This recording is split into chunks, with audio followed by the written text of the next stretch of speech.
Hello বন্ধুরা, আমার নবোদয় কোচিংয়ের উপর যে ইউটিউব চ্যানেল সেই গ্রিন ভিল এডুকেশন সেন্টারে আজ কিছু গুরুত্বপূর্ণ অঙ্ক তোমাদেরকে দেখাবো।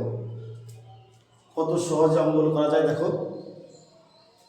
এই প্রথম যে অঙ্কটা রয়েছে যে 753 আর 214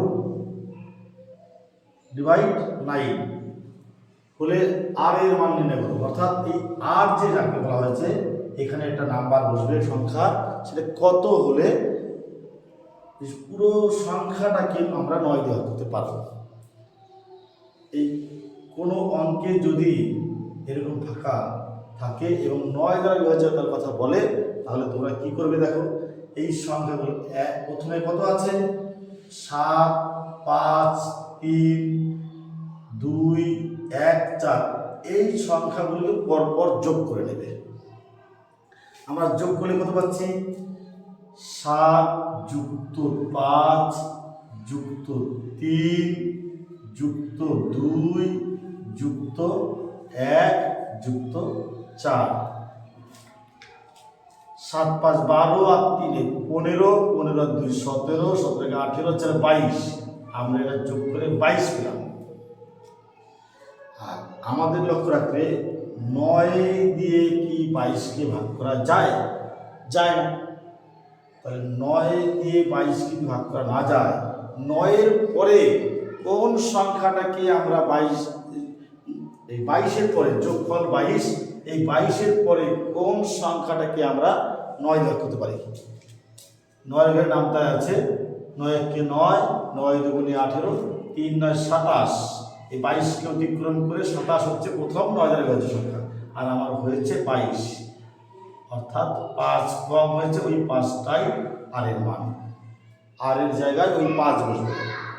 তাহলে কি করলাম, এই প্রথমত সব সংখ্যাগুলো যোগ করলাম, যোগ করে 22 পেলাম।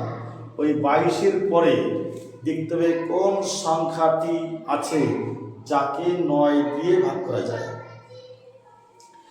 তো 9 এর নামটা আমরা অটোমেটিক দেখতে পাবো।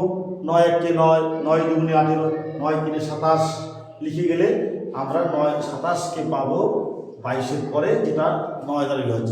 তাহলে 22 থেকে এটা 5 বেশি, তাই 5 বসবে, আর এর মান 5 হয়ে গেল। ঠিক একইভাবে তোমাদের দ্বিতীয়টা অঙ্ক নিয়ে দেখো, 3 8 পি 5 7 1 ডিভাইড, এবার 11 বলেছে, অর্থাৎ পি এর মান কত হলে 11 দ্বারা বিভাজ্য হবে। এই 11 ভাগ করার নিয়মটা কিন্তু আগের অঙ্কটার মতো নয়। এইটা করতে গেলে এইটাকে আলাদাভাবে করব, সেটা দেখো। যে শেষ সংখ্যাটা কত 1, এই এক শেষ সংখ্যাতে আমরা একটা বাদ দিয়ে 5-এর মাথায় পেলাম, আবার একটাকে বাদ দিয়ে আমরা পিকে বাদ দিয়ে 8-এর মাথায় এলাম, আর একটা বাদ দিয়ে যাওয়ার জায়গা নেই। তাই আর যেগুলো বাকি রয়ে গেল, যাদের মাথায় পড়তে পারলাম না, ওদেরকে আমরা নিচ থেকে 7 থেকে পি থেকে 3 দিলাম। দেওয়ার পর দেখো উপরে যে দিলাম, এই 1-এর থেকে 5-এ গেলাম, যোগ করলে হয় 6, 6-এর থেকে 8-এ গেলাম, যোগ করলে 14, উপরে গ্রুপটা যোগ করলাম 8 যুক্ত 5 যুক্ত 1 মাইনাস এই গ্রুপটা 7, এটা তো কিছুই নেই, 3, 7 আর 3, তাহলে 7 আর 3 যোগ করতে হবে, ঠিক আছে, 3 আর যুক্ত 7 এই গ্রুপটা আছে। তাহলে দেখো এটা যোগ করে হচ্ছে 14 বিয়োগ 10 সমান 4 বসবে। এই গ্রুপ পি এর মান 4, পি এর মান 4 কি করলাম, এই গ্রুপটাকে যোগ করলাম আগে, পরে এই নিচের গ্রুপটাকে যোগ করলাম, দুই গ্রুপের বিয়োগফলটা এখানে বসে গেল। ঠিক আছে। এবার 3 নম্বর অঙ্ক, 900 টাকায় একটি, বা 900 টাকায় কিনে, 900 টাকা দিয়ে কিনে 1000 টাকায় বিক্রি করলে কত শতাংশ লাভ হয়? শতাংশতে 100 টাকায় কত টাকা লাভ জানতে চাইছে। 900 টাকায় কিনেছে, 1000 টাকা বিক্রি করেছে, লাভটা দেখো। আমি 3 নম্বর অঙ্কটা এখানে করছি। লাভ করেছে কত, 1000 টাকা বিক্রি করেছে, কিনেছিল 900 টাকায়, বিক্রি হলো 100 টাকা লাভ। এই লাভ সবসময় লাভ ক্ষতি হয় ক্রয় মূল্যের উপরে। আমি 1000 টাকায় 100 লাভ বলতে পারবো না, আমাকে বলতে হবে 900 টাকায় লাভ 100 টাকা, কেনা দামে করে লাভটা হয়। তাই 900 টাকায় লাভ 100 টাকা, 1 টাকায় লাভ 100/900, আর শতকরা বলতে 100 টাকায় লাভ কত, 100/900 ইন্টু 100 দিলাম, 100/9, এটাকে পার্সেন্টেজ করে 33 পূর্ণ 1 ভুল হলো, এটা 9 11 99, 11 পূর্ণ 1/9%, 11 পূর্ণ 1/9% লাভ হয়েছে। 4 নম্বরটা দেখো, 1500 টাকায় কিনে 25% লাভে কত টাকায় বিক্রি হবে? 1500 টাকা দিয়ে কিনেছে, 1500 টাকা দিয়ে কিনেছে আর 25% লাভে বিক্রি করেছে, বিক্রয় মূল্য। তাহলে 25% লাভ বলতে কি বোঝায়? যে জিনিসটা কিনেছে 100 টাকা দিয়ে, সেটা বিক্রি করে কত পেয়েছে? 125। ঠিক আছে, আমি অঙ্কটা আগের অঙ্কটা মুছে দিচ্ছি।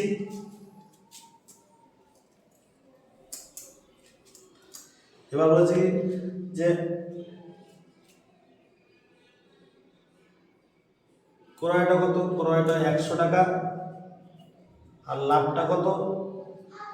লাভটা হচ্ছে 25%।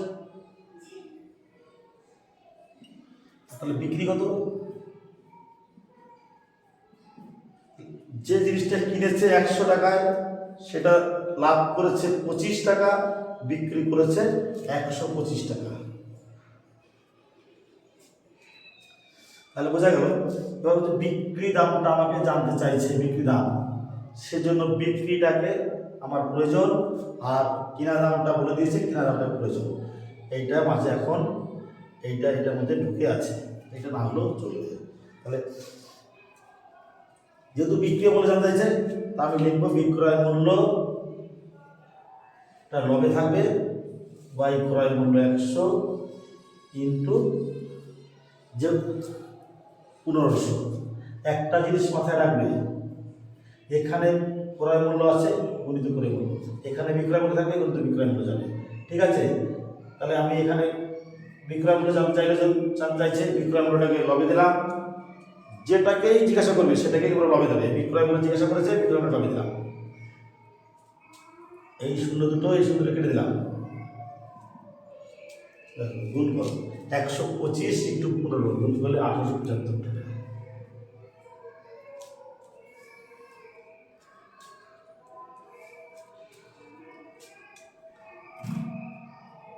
পাঁচ নম্বরের অঙ্ক, 1560 টাকায় কি বিক্রি করলে, 1560 টাকায় বিক্রি করলে 20% লাভ হয়, তবে ক্রয় মূল্য কত?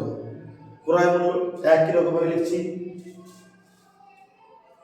এবার ক্রয় 100, লাভ আর বিক্রি,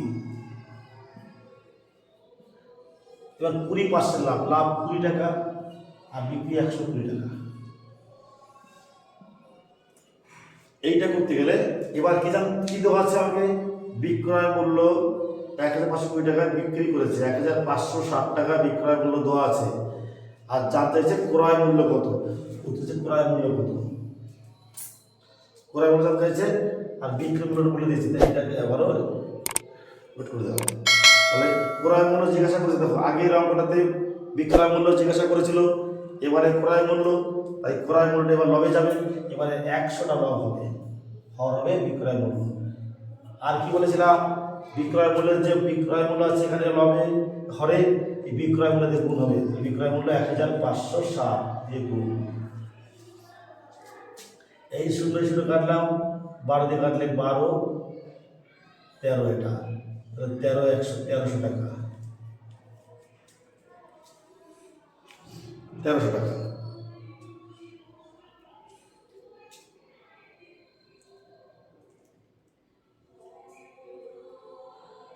এবার 6 নম্বর অঙ্ক। 6 নম্বর অঙ্ক কি বলেছে?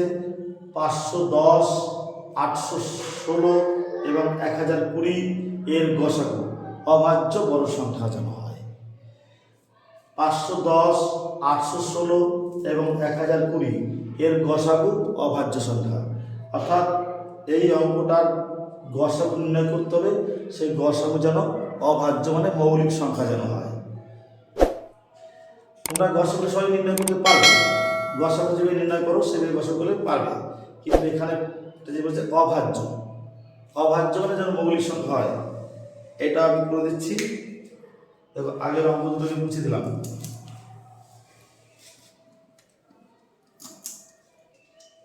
এর ক্ষেত্রে গসাগুটা যদি ওরা লসাগুর মতো করো তাহলে তোমাদের অনেকটা সুবিধা হবে।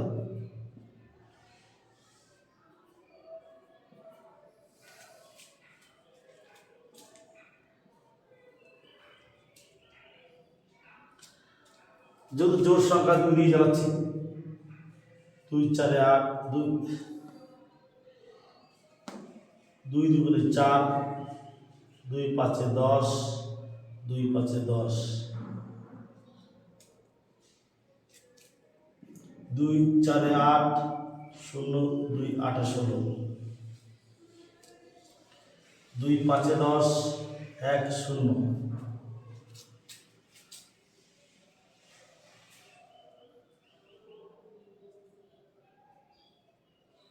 5 দিয়ে যাচ্ছি, 5 দিয়ে যাবে যাবে না, 5 দিয়ে আমরা কিন্তু এইটাকে যেত না, তাই এটাকে আমরা 3 দিয়ে চালাবো, 3 দিয়ে যাবে, 5 5 10 আর 2 12, 3 দিয়ে যাবে, 8 4 12, 5 8 6, হ্যাঁ চলো, 3 8 24, 1 থাকলো, 3 5 15, 3 1 3, 3 3 9, 3 18, 3 1 3, 3 7 21, আর এটাকে তোমরা 17 দিয়ে যাবে, 17 দিয়ে চালাও, 17 দিয়ে যাবে না ছাড়া। এই কারণ কি করে বুঝবে? তুমি ধরো এই 85 আছে, 85 থেকে 5 দেখতে যায়, 5 থেকে যাবে না, 85 যে সংখ্যা প্রথমে একটা সংখ্যা ভেঙে দেবো, অর্থাৎ এইটাকে হয় এই 3 সংখ্যা হয় 5 দিয়ে যাবে, তাহলে 17 দিয়ে যাবে, আর নাহলে হবেই না।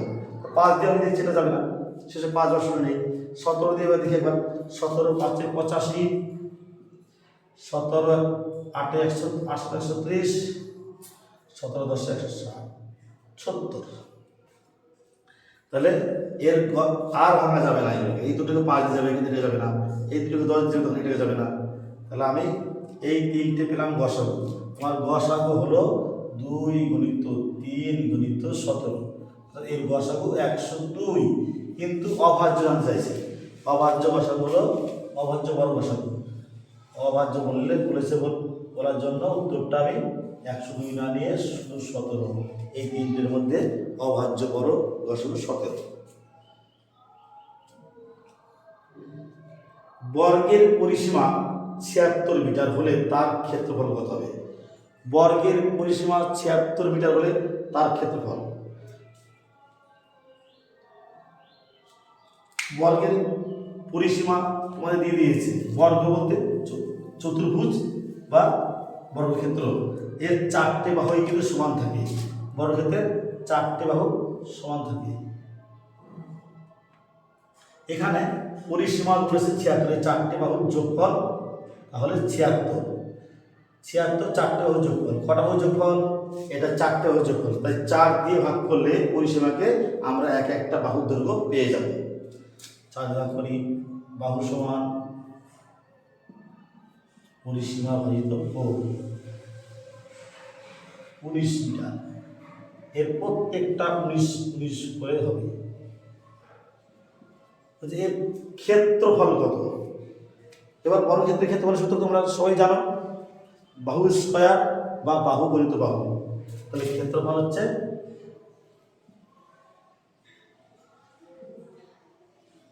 19 গুণিত 19 বাহু গুণিত বাহু সমান 361।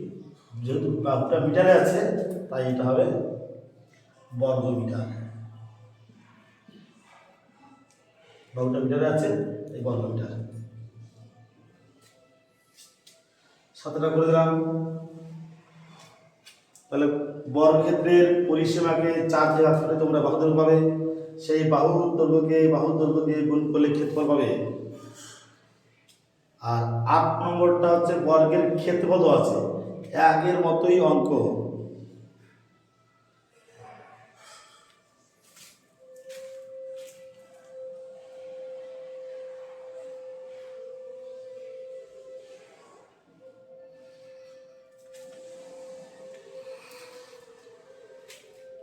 আগের মতোই বর্গক্ষেত্রের অঙ্ক, কিন্তু এবারে আগেরটা বলা ছিল তোমাকে পরিসীমা বলে দিয়েছে, এবার তোমার কাছে ক্ষেত্রফল বলে দিয়ে পরিসীমা জানতে চাওয়া হয়েছে। ঠিক এখানে যদি সে একইভাবে করি,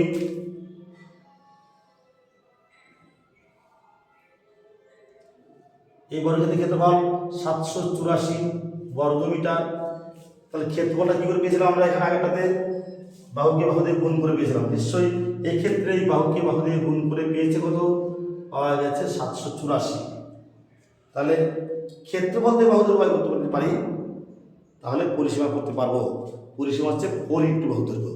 যেহেতু পরিসীমা জানতে চাইছে, পরিসীমার সূত্র হচ্ছে 4 ইন্টু বাহু দৈর্ঘ্য, 4 ইন্টু বাহু দৈর্ঘ্য, 4 ইন্টু বাহু দৈর্ঘ্য। তাহলে ক্ষেত্রফল থেকে বাহু করি, বাহুটা বার করতে গেলে বাহু সমান রুট ওভার ক্ষেত্রফল, রুট ওভার ক্ষেত্রফল 784। এটা বর্গমূল করলে হয় 28। এর বর্গমূলটা তোমরা না পারো পাশে ভেঙে ভেঙে করবে, ভাগের সাহায্য করতে পারো। 28 একদম আমি ভেঙে ভেঙে দেখিয়ে দিচ্ছি, না পারলে ভেঙে ভেঙে করবে, সেটা আমি সাইডে দেখিয়ে দিচ্ছি। 784 2 দিয়ে ভাঙলে তুমি 2 3 6, 2 9, 2 1 2 2 9, 2 6, 2 দিয়ে ভাঙলে 2 9, 2 8, 2 দিয়ে ভাঙলে 49, 7 7 49। এই সাথে সাথে জোড়া হলো, 2 দিয়ে জোড়া হলো, বর্গমূলে এই দুটো জোড়া থেকে এই জোড়া থেকে একটা 2, এই জোড়াতে একটা 2, এই জোড়াতে 7, 2 2 4, 4 7 28। এবার কি বললাম? পরিসীমা সূত্র হচ্ছে 4 ইন্টু বাহু দৈর্ঘ্য, 4 ইন্টু বাহু দৈর্ঘ্য। তাহলে পরিসীমা হচ্ছে 4 ইন্টু বাহু দৈর্ঘ্য সমান 112 মিটার, 112 মিটার। তাহলে আমাদের চ্যানেলের সঙ্গে থেকে অঙ্কগুলো নিয়মিত ফলো করো, তাতে দেখবে তোমাদের অঙ্কের প্রতি যে ভয় ভীতি আছে সেগুলো আস্তে আস্তে সবই কেটে যাবে, এবং যে কোনো পরীক্ষায় তুমি সাফল্যের জন্য অনেকটাই এগিয়ে থাকতে পারবে। আজকের মতো এখানেই শেষ, আবার দেখা হবে অন্য ভিডিওতে।